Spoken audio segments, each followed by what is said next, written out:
Let's make sure. Oh, yes, yes, yes. Hey, everybody. Dr. Venus here. Yay, team. I think we got it. I think we're cooking with hot grease. And I'm a little early. So let me just get this together. Welcome, welcome, welcome, everyone. This is Dr. Venus, your hot mess millionaire. And I am about to teach. You're going to learn today. Okay. So let me just go make sure everything is good over here on Facebook. Make sure everything's working.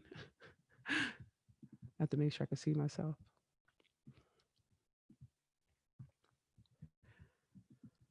Come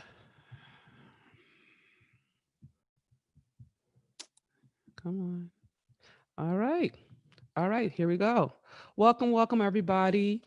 This is going to be good. All right. So, have you ever had somebody ever say to you, or have you ever heard someone say to you, get over it? It doesn't even have to be about race. It could be about a relationship. It could be about a lost child, or it could be about a lost job, or it could be um, get over a heartache and just get over it. And do you understand when that happens? Someone says that to you, it's the most diminishing and dismissive thing you can say to someone, specifically when they're in pain. Okay. So, one of the things that's been happening since we have been protesting um, for justice for George Floyd and all of our brothers and sisters who have been murdered by the police is some pushback around, oh, slavery is over, get over it.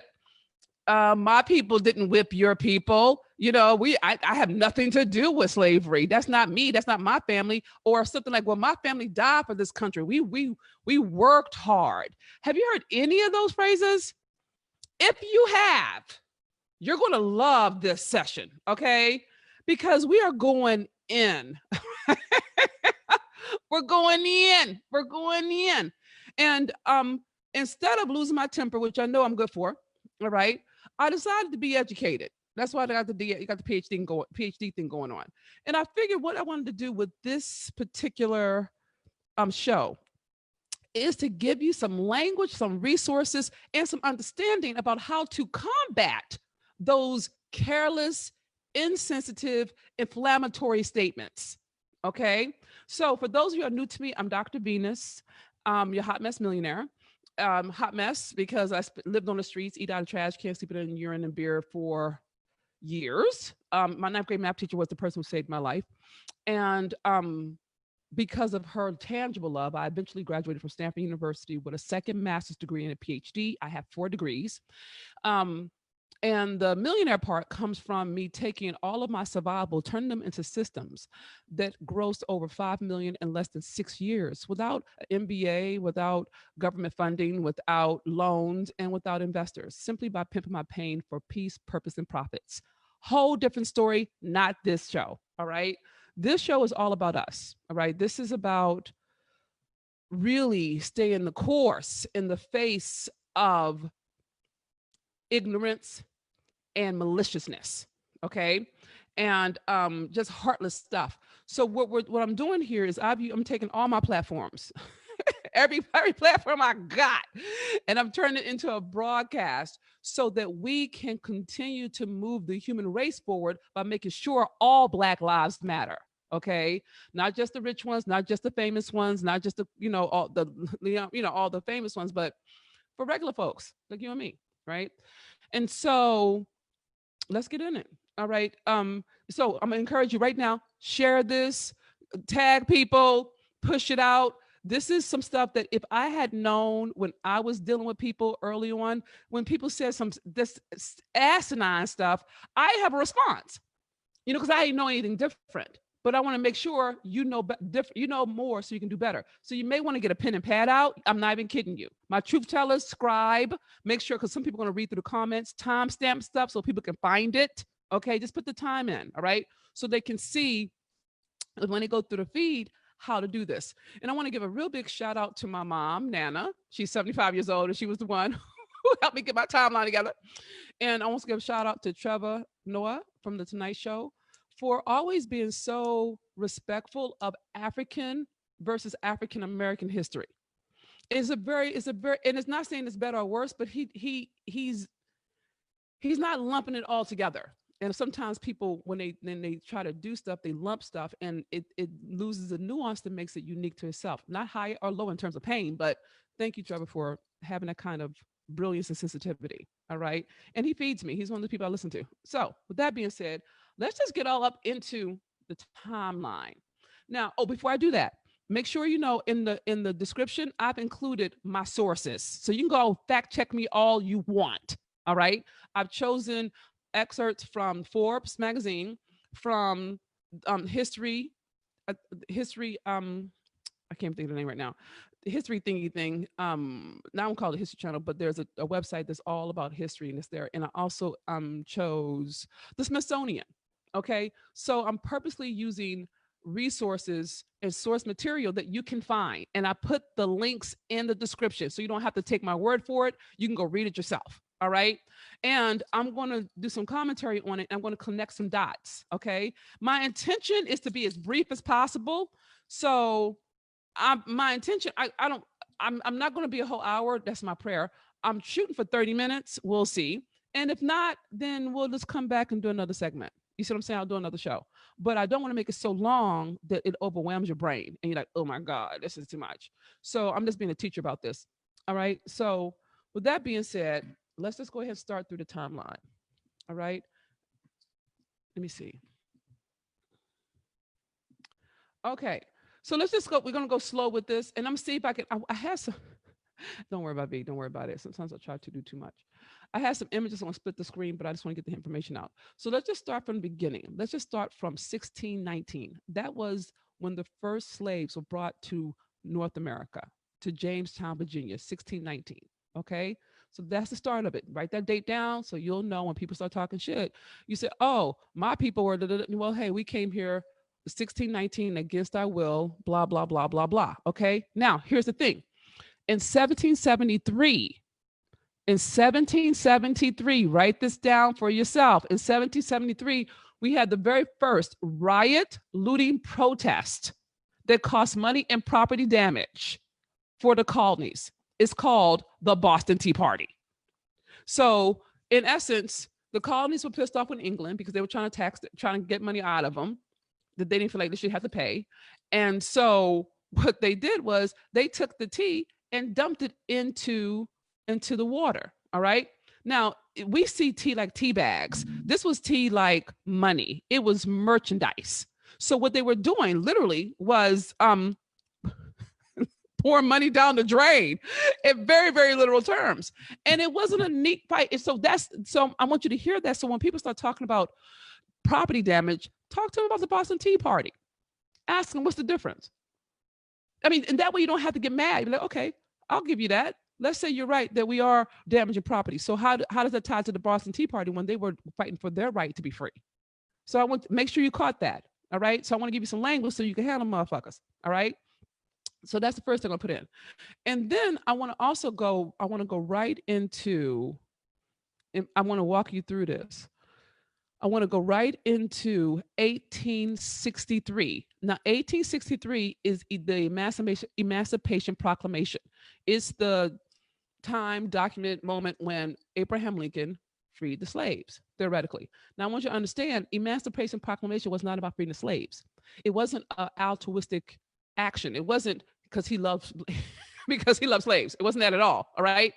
He was out to weaken the South because 11 of those states wanted to succeed. They wanted to separate themselves from the United States and do their own thing. Right. And because they had slavery, they had their own money. So the Emancipation Proclamation was designed to kill their money, to take away their ability to have their own money, which meant us. So if they free the slaves and they start figuring out ways to give sanction against slave people up from the South to the North, then that totally that trashes the economy for the South. So when people start talking shit about you, or talking shit about Black people and slavery, you let them understand that all the money the South made was on our backs. It was because we were doing the labor and we didn't pay a dime for that for decades, for hundreds of years. Do you understand? So they had free labor for hundreds of years. And the Emancipation Proclamation robbed them of that, and they got pissed. Pissed. I mean, highly, highly pissed. All right. So you want to be able to, you want to understand that as soon as that shit popped off, as soon as that, I should tell you, I curse, cry, and pray sometimes in the same breath. If you're new to me, get used to it. As soon as that stuff started getting into legal, they had in 1863, write this down, the New York draft riots. This is New York. This is not the southern states. New York lost their fucking minds. July 1863, when the anger of working class New Yorkers over a new federal draft law during the Civil War sparked 5 days of some of the bloodiest and most destructive rioting in U.S. history. Okay, hundreds of people were killed, many more seriously injured, and African Americans were often the target of these riots' violence. They were mad, okay, because they felt like they were being robbed because the laws were changing, and what they decided to do was go kill people, primarily Black people. Okay, so the history of violence in this country, you want to point them to, and you don't hear this in history books, the New York draft riots, 1863. Look it up. You don't have to take my word for it. All right. So when they start talking about us being violent, you want to say, hey, have you looked at your history? How many riots have y'all started? For what? Let's talk about it. So I want to get you in the habit of let's talk about it. That's my new phrase. Let's talk about it. You want to talk about me rioting? Okay, great. Tell me, to help me understand why your people can riot in 1863 and it's okay. But when we actually speak up peacefully, you come in and say that we're rioting, that we're looting, that we're vandalizing. We can't it's not accurate because people come in, they're hijackers, provocateurs who come in systematically to start that stuff, and then only put our faces on it so that people who are middle America thinks it's always us, and it's not. Now, I'm not suggesting we ain't do some bullshit, and you know what? Fuck it, burn the bitch to the ground. I have my own opinions about that, but it's not because I'm violent. It's because I'm angry. After 400 years, I have a right to be, and you can say that to people. You see what I'm saying? You don't have to squander, or you don't have to back down and say, no, well, it's like, well, look, if you were oppressed for 400 years, what would you do? And you ask real questions. Don't get theoretical. Someone came at me today talking about breathing, the chanting, I can't breathe. I'm like, you can't, that's not a mantra. That's a survival utterance. I can speak back to it. And I want you to be able to do the same, specifically when it comes to this notion of rioting. All right. Now, after Emancipation Proclamation, after 1863, from 1865 to 1877, we call that Reconstruction. That's when they're trying to put stuff back together. And in this season, that was when we had a chance of leveling the field, but we blew it. Okay. And so after the American Civil War, 3 constitutional amendments came into being. Okay. The 13th Amendment was 1865. Write that down. The 13th Amendment was 1865. That's when they abolished slavery. Okay. Now remember that that riot happened. Hold on, my phone is buzzing. That riot happened in 1863. So 2 years later was when they did the 13th Amendment, which meant it was a fight for 2 years just to get stuff together. All right. The 14th Amendment, which is 1868, which guaranteed the citizenship of former slaves. So they're trying to put stuff together so that Black people of African ancestry, can live in this country and not work for free. Okay. And then the 15th Amendment is 1870, which guaranteed former slave males the right to vote. Now, fast forward to 1994. I want you to hear this. From 1870 to 1994, Bill Clinton passed the 3-strike rule. Okay. Help me, God. I was not going to get mad. I'm not crying today, I think. I'm not going to promise that anymore. All right. The 3-strike rule imposed a mandatory life sentence for a person convicted of a violent felony after having 2 prior convictions of any sort, including drug crimes. So let's say a Black man sold drugs and he got a warning, or he got some kind of citation, or he got some kind of time for it, but it was a little bit of time, right?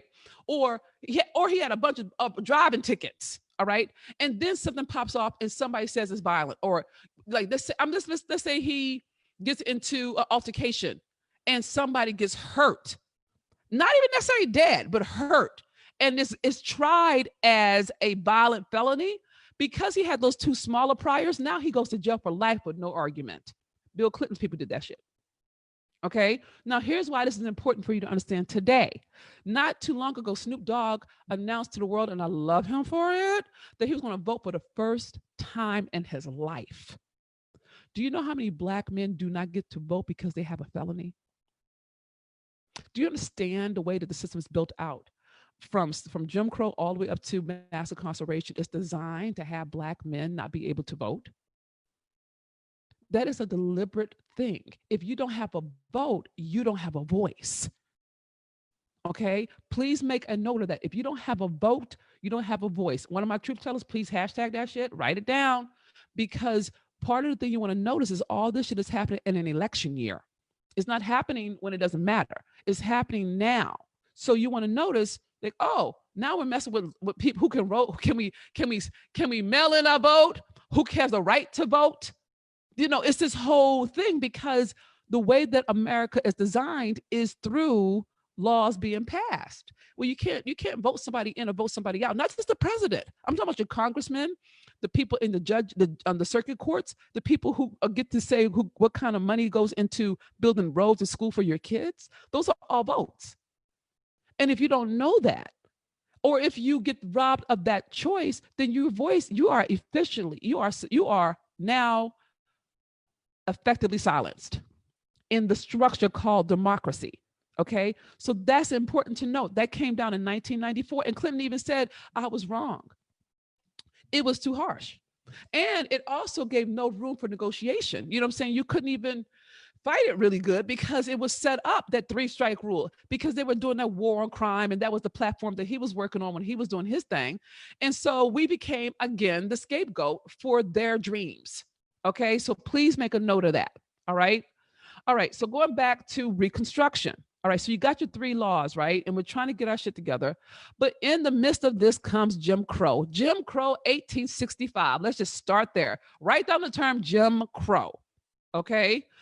Jim Crow is a collection of laws. Okay. A law is a collection of state and local status that legitimatized racial segregation.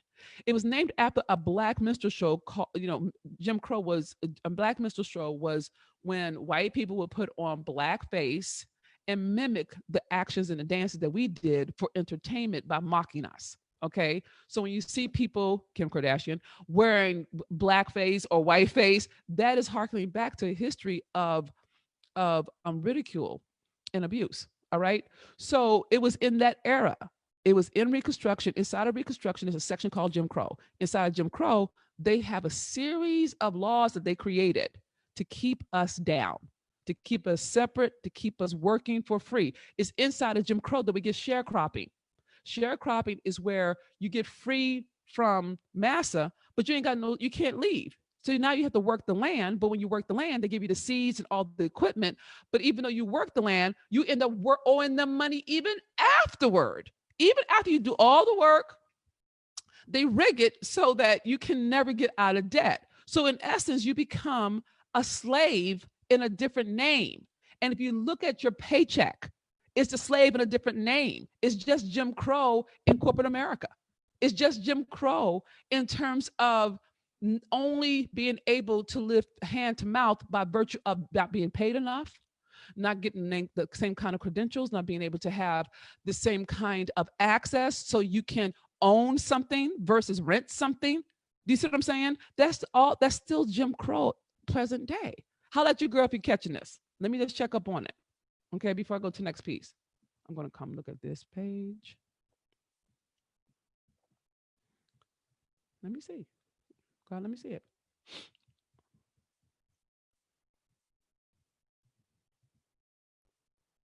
I'm just checking to see if this is making sense. Let me know if let me make sure this is making sense. Okay. Okay, great. All right, good. I'm just checking up on it. All right.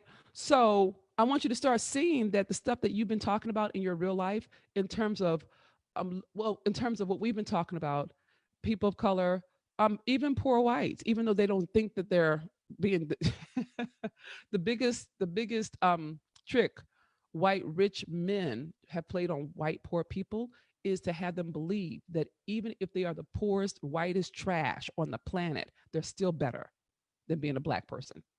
So that separation would not let people unify. And that's what Dr. King was trying to work on, with work with labor forces when he got dead. But back to the timeline. So we're into Jim Crow. All right. Now I want you to understand this. We're talking 1865. Jim Crow, inside of Jim Crow, we have lynchings, we have tar and featherings, we have Rosewood, we have Tulsa, and I'm gonna break those down in a moment. We have all that happened from 1865 to 1968. That's 100 years of deliberate annihilation of black bodies, black wealth, black stature, black pride, deliberate and intentional, financially and physically. Let me give you some examples. 1921, write down 1921, Tulsa race riots, 1921. And it was because a white woman said some bullshit, okay? During the Tulsa Race Massacre, also known as the Tulsa Race Riots, which occurred over 18 hours on May 31st through June 1st, 1921, very close to, if not damn near the same day that everything happened with George Floyd, okay? A white mob attacked residents, homes, and businesses in the predominantly black Greenwood neighborhood of Tulsa, Oklahoma. The event remains one of the worst incidents of racial violence in U.S. history and one of the least known. News reports were largely squelched despite the fact that hundreds of people were killed and thousands left homeless, okay? So a white woman claimed that a black man had accosted her in some capacity, and white men took it upon themselves to get justice. And there's a whole, I'm not going to get all the way into it, so I'm going to take you all the way into that whole world, but I want you to be clear that this riot, this shit, they did the fuck shit first. All right. And I'm not saying tit for tat, but don't come at me. Do not come, don't come at me like your shit is, your hands are lily white. White people riot against us have been doing it for decades, for years, for hundreds of years. But it doesn't get documented. It's not in the history books. It wasn't in my history books. If I didn't go look for it, I wouldn't find it. Okay. So you want to make a note of 1921 Tulsa race riot, and then make another note of 1923 Rosewood, Florida massacre. A white woman claimed that a black man assaulted her. Okay. And this is the, okay, let me just go slower. Okay. The Rosewood Massacre was an attack on the predominantly African-American town of Rosewood, Florida in 1923 by large groups of white aggressors. I love that they call them aggressors, not murderers. It's funny to me how the language is used differently when we talk about black bodies and when we talk about white bodies. Just noticing that. Okay, I'm back. God, help me. The town was entirely destroyed by the end of the violence, and the residents were driven out permanently. The story was mostly forgotten until the 1980s, when it was revived and brought back to public attention because of a movie. Okay. So I want you to be clear. So when they start talking, when you hear somebody say some bullshit to you, like, "Oh, why are you rioting?" You say, "Well, why were your people rioting?" How about Rosewood? Help me understand that. How about Tulsa? How about Black Wall? How about burning down Black Wall Street? Help me understand how that's different from this. So when you talk, you can talk back to it. I'm not saying you gotta be pissy about it, but my new thing is, okay, let's talk about it. That's my new thing right now. Okay, let's talk. Let's talk this shit the fuck through. Let me make sure I understand. Your riot is better than my riot? Why? Show me. When they burnt a city to the ground that was thriving. How? How come yours is better than mine? Why is yours okay and mine's not okay? Why is your anger justified but mine isn't? Even though it took me 400 years to burn this bitch down. You see what I'm saying? So you can talk back to it. That's all I want you to do, is have some language in your mouth when motherfuckers come for you stupid. That's all I'm saying. All right? And I want to go back, I want to go back to one more thing before I get into civil rights, which is a whole nother timeline. I want to go back to the Revolutionary War. Okay? I'm going to go back to 1777, not 1776, 1777. Okay? When we had the Revolutionary War. Now, if you ever have somebody say to you, and I've seen this happen with a lot of sports people, talk about their fathers fought, when we talk about Kaepernick, like kneeling, saying we're disrespecting the flag. Okay, so I'm going to handle that one too. Okay, let's talk about it. Let's talk about it. And the whole argument is, when you don't stand with your hands pledging allegiance to the flag, God help me. I'm so close to not cursing. When you don't pledge allegiance to the flag, you're disrespecting the men and women who died in World War I, World War II, Vietnam, the Korean War, all of you're disrespecting the people who served in the service, right? So here's the thing you need to know, that in the Revolutionary War, Black people, Black men fought in that war. They fought on both sides, okay? They fought for the Confederate side because they would let them fight. And they eventually fought on the Republican side, the one we call the democracy side, once George Washington got his head out of his butt. But the point of it is, we fought and died for this country from the beginning. And African people, and this is not, I'm not saying this is a badge of honor, I just want you to get an understanding that the moment Africans were off the boat, they were set to fight against Native Americans. Do you see what I'm saying? So we've always been fighting in this country for this country, even though this country never fought for us. So if you think about World War I, that's 1914 through 1918, get that date written down. That's World War I, and World War II is 1939 through 1945. Okay? Now, the 369th Infantry Regiment, formerly known as the 15th North New York National Guard Regiment, and commonly referred to as the Harlem Hellfighters, was an infantry regiment of the New York National Army during both the First and Second World War. I'm going to say that again so you'll have it in your mouth. The 369th Infantry Regiment, formerly known as the 15th New York National Guard Regiment, and commonly referred to as the Harlem Hellfighters, was an infantry regiment of the New York Army National Guard during World War I and World War II. Now, I'm putting that in there so when people say, well, my father and my grandfather died for this country, you say mine did too. In both world wars. Did yours die in both world wars? Did they fight in the Revolutionary War? What side were they on? Were they Confederate or were they for democracy? Because my people were there. We fought for this country. So don't come at me like your daddy died. It's different than my daddy died. You want to be able to have that language in your mouth so motherfuckers can say some bullshit to you. Do you see what I'm saying? So I want you to understand. So this is intentional for you to get some language around it. Okay. And so we fought in both world wars. And when we came back from those wars, we came back to a segregated place where they still hurt us. Jerry rigging, redlining. We couldn't get the loans after. And I was in Coast Guard. I was a Coast Guard reservist. All right. We couldn't get the loans to buy a house the way that the white people could, which would have gone a long way for generational wealth. But they wouldn't give it that. They did this whole thing around redlining, and it was all inside of the culture called white people are superior and they should have more, and Black people are inferior and don't deserve shit, even though they depend on us for their cooking, their cleaning, their house, raising their kids. If you just think about it, it's kind of a weird logic. You want to totally diminish that which keeps you alive. You see what I'm saying? So I'm not gonna get into that. I'm gonna come back here. Come back, Pete. Okay. So if they start talking smack to you about, okay, well, my father died for this country, say mine did too. The Hellfighters, World War I, World War II. Where your daddy at? Which one did he do? I can tell you what mine did. And you can look it up so you have some more language in your mouth. Okay. So I'm gonna give you that. So I've done the world wars. I got us up to the 60s. And now in the 60s, bro, I want you to know, I got to the 60s from 1963 to 1968. The timeline is ridiculous. I'm just going to read it to you because that timeline is not even, they killed the game in the 60s, right? So, and you just want to catch these dates, write them down so you can have some language in your mouth. September 15th, 1963, a bomb at 16th Street Baptist Church in Birmingham, Alabama, kills 4 little girls and injures several other people prior to church service. It was a bombing fueled by angry protest. Okay. Oh, I should tell you, when I talk about Jim Crow inside. So I told you about Reconstruction. Inside of Reconstruction, we have Jim Crow. Inside of Jim Crow, we have the Black Code. Okay.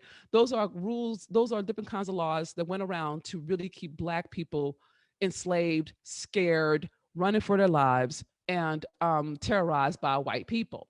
And that's when the Ku Klux Klan was built. Okay, that's when it came into being, right after Reconstruction. They got pissed off, and that's how all that all happened under Reconstruction, right after civil rights, after the Civil War, the Black Code. Okay, so I'll make sure I put that in there so you'll know where this falls in the timeline. All right. So, and they kept terrorizing us for 100 years. That's why that whole um, that year gap is important, that it didn't stop. It's been going on all the time, all the way up to 1960s. All right.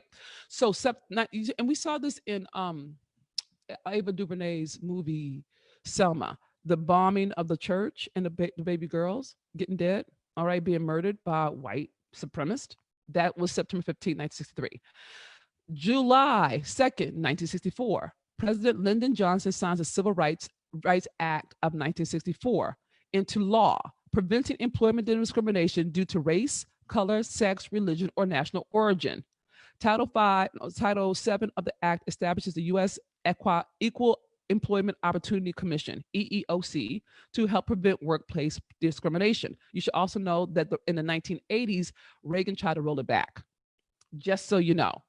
All right. So Linda built something to protect us, and then Reagan tried to take it back, saying about reverse racism, talking about a film to action. Can't get that all in right now, but I want you to start to connect that it didn't stop.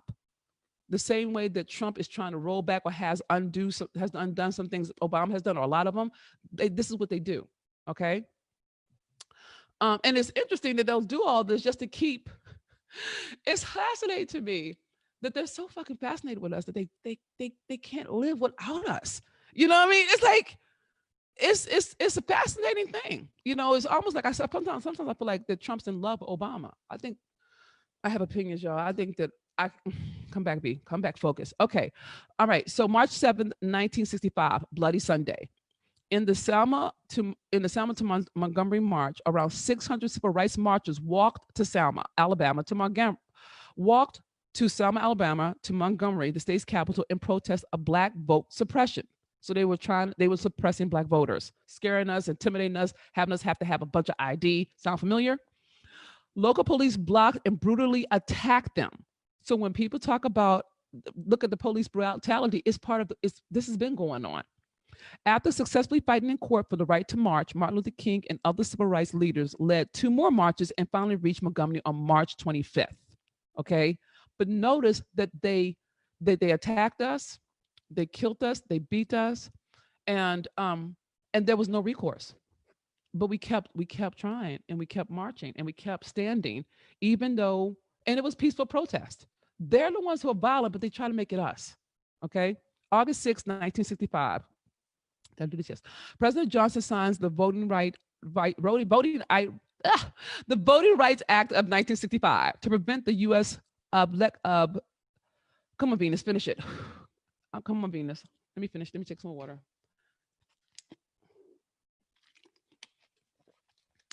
All right. President Johnson signs the Voting Rights Act of 1965 to prevent the use of literacy tests as a voting requirement. They knew motherfuckers didn't know how to read. They purposely made sure we couldn't read, so now they're going to try to make it about literacy. It also allows federal examiners to review voter qualifications and federal observers to monitor polling practices. Okay, so that's another one of the tricks, right? Okay, well let's make it about literacy, because they knew we didn't have books. They had kept us from learning how to read. So if they can disqualify us from voting because we can't read it, then we can't cast a vote. But that's not, and he put a law in place to make sure they couldn't do that. April 4th, 1968, Martin Luther King Jr. is assassinated on the balcony of his hotel room in Memphis, Tennessee. James Earl Ray is convicted of murder in 1969. Enough said. April 11th, 1968, President Johnson signs the Civil Rights Act of 1968, also known as the Fair Housing Act, providing equal housing opportunity regardless of race, religion, or national origin.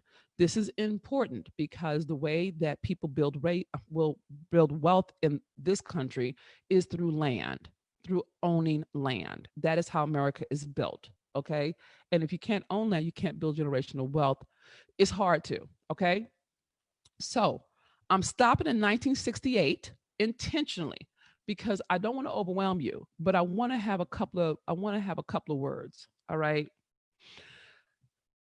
The whole point of this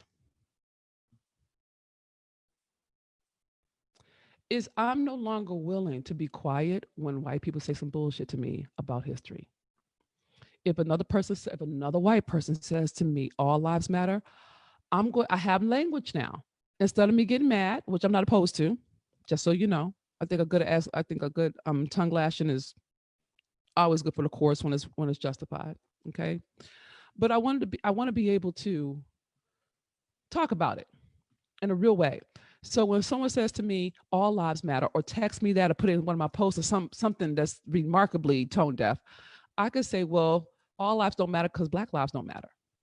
And until Black lives matter, all lives don't matter. I can say that now. You see what I'm saying? Because I have some language around it. I don't. I can be angry and articulate. You know what I mean? So, and I want to make sure you have language that's rooted in actual facts, not just anecdotal, not just personal testimony, not just feeling. But like, whoa, hold on. Let's talk about Luton. Let's talk about Rosewood.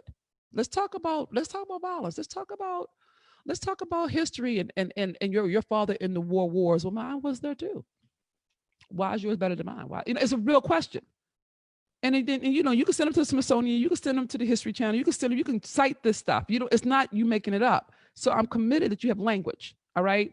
And that is the only thing I'm committed into in this moment. I didn't get into the 70s, 80s, 90s, and the 2000s, not because I couldn't, but I didn't want the lesson to be so long. But I wanted to give you dates and facts and links so you have language and you don't have to just get caught up. And nothing wrong with being emotional. I'm here for, y'all know how I feel, all right? But what I want you to be able to do is stand when people throw bullets at you. When they throw verbal bullets, you throw them right back, okay? You can't do that if you don't know the dates and the history of what we're really fighting for. We know the feeling and the effect of it, but I need it in your mouth. I need you to be able to cite dates and incidents that point to the historical violence that we deal with on a day-to-day fucking basis. And they act like we making shit up. And they haven't done it. They haven't done anything. I'm not doing it. So this is designed specifically to give you language. This is about language, being able to speak up and talk back with power and authority that's not rooted, that's fueled by your fury. You see what I'm saying? And you have every right to be furious. Please understand that. And you can be articulate in your fury, okay? But you got to have some language in your mouth. Otherwise, it's going to devolve into fuck you, nigga, bye. I don't want you to discredit it because, this wasn't taught in school. I had to learn this. Do you understand? I have 4 degrees and I still have to educate myself, right? So when it's time to come vote, you're going to vote. Your voice will be your vote. And you want to organize yourself around making sure everybody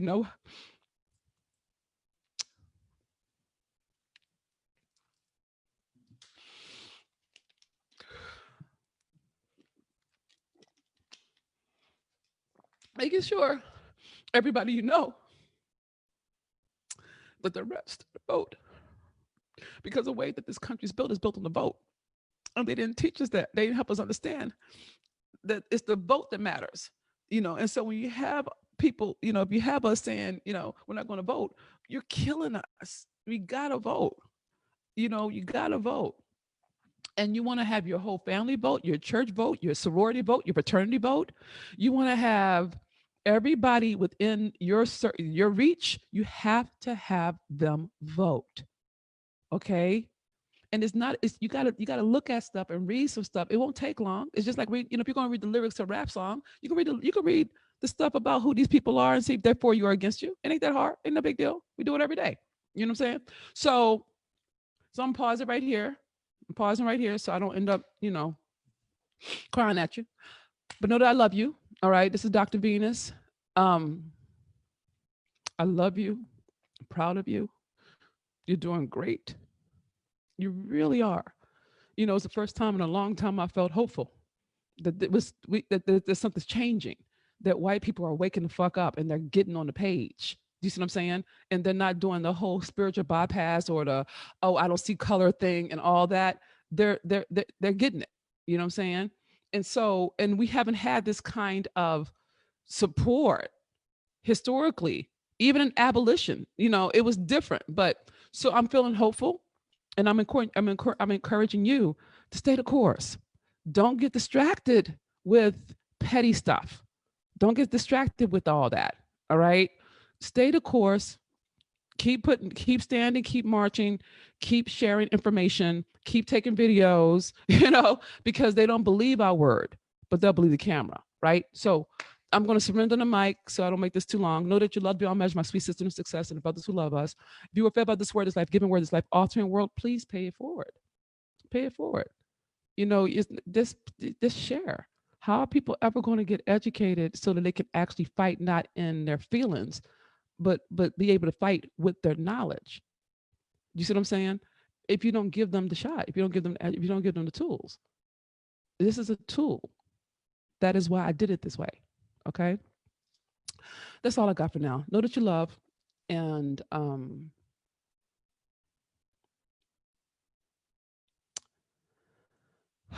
God is faithful, and we're doing this. We're doing this, and we will not stop. We won't stop until systemic racism has been eradicated from this country. And I don't care how long it takes, but we're not going to stop. Okay. And I love you for standing with me and walking with me. That's all I got. Dr. Bean is here. I'll read through the comments. I'll follow up, and please share this video. Goodbye for now.